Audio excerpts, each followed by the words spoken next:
আরজিকর হাসপাতালের মহিলা চিকিৎসককে ধর্ষণ করে খুনের অভিযোগে ধৃত ব্যক্তি কি সিভিক ভলান্টিয়ার? তার সঙ্গে সিভিক ভলান্টিয়ারের সংগঠনের যোগাযোগ রয়েছে, এই তথ্য কি ঠিক?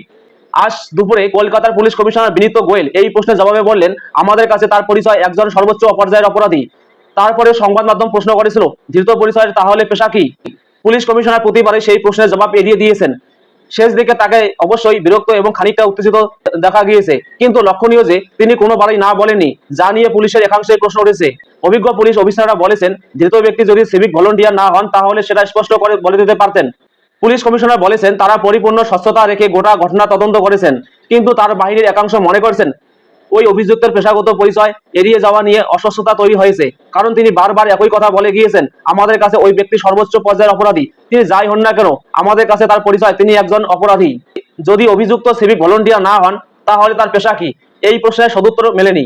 ভুরুকঞ্চিত জবাব এলো, সেটা পরে জানিয়ে দেওয়া হবে, আপাতত ওই ব্যক্তির পরিচয় শুধুই অপরাধী। পুলিশ কমিশনারের এই বিরক্তি দেখে ঘটনা প্রভাবে রাশ হাতে নেন তার পাশে বসে থাকা অতিরিক্ত পুলিশ কমিশনার মুরলীধর শর্মা।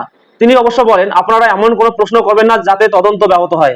তবে সূত্রের খবর, ধৃত ব্যক্তি সিভিক ভলান্টিয়ার অবশ্যই, সে কারণে সরকারি হাসপাতালের গভীর রাতে ঢুকতে বা বেরোতে তার কোনো অসুবিধা হয়নি। সেখানেই পুলিশ কমিশনার বিড়ম্বনা, সেই কারণেই ওই বিষয়টি তিনি এড়িয়ে গিয়েছেন বলে অভিযোগ। তবে কমিশনার শহরবাসীকে আশ্বস্ত করেছেন যে দোষীর যাতে ফাঁসি হয় তা নিশ্চিত করবেন পুলিশ কর্মীরা। তার মতে আরজি করে ঘটনা এক জঘন্য অপরাধ। তার কথায়, আমাদের লুকানোর কিছু নেই, তদন্ত হচ্ছে স্বচ্ছভাবে। যদি মৃতের পরিবার অন্য কোনো এজেন্সিকে নিয়ে তদন্ত করতে চায় তাহলেও আমাদের আপত্তি নেই। ময়না তদন্ত প্রক্রিয়া ভিডিওগ্রাফি করা হয়েছে, সেখানে মৃতার পরিবারের সদস্যরা এবং পড়ুয়ারাও ছিলেন। শুক্রবার সারা রাত ধরে তদন্ত এবং জিজ্ঞাসাবাদ চলেছে। সমস্ত তথ্য প্রমাণ রাতেই সংগ্রহ করা হয়েছে। ঘটনাস্থলের সঙ্গে সঙ্গে ফরেন্সিকে ডেকে পাঠানো হয়েছিল, তারাও তথ্য প্রমাণ সংগ্রহ করেছে। ধৃতকে অপরাধ মনস্ক বলেও বর্ণনা করেছেন পুলিশ কমিশনার। আজ শনিবার সকালেই মুখ্যমন্ত্রী তথা পুলিশ মন্ত্রী মমতা বন্দ্যোপাধ্যায় জানিয়েছেন, অভিযুক্তের ফাঁসি সাজা চাওয়া হবে।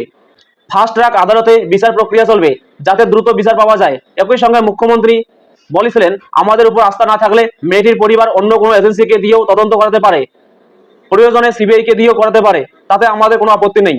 একই কথা বলেছেন পুলিশ কমিশনার। তিনিও বলেছেন, পুলিশের উপর আস্থা না থাকলে মৃতার পরিবার অন্য কোনো এজেন্সিকে দিয়ে তদন্ত করাতে পারে।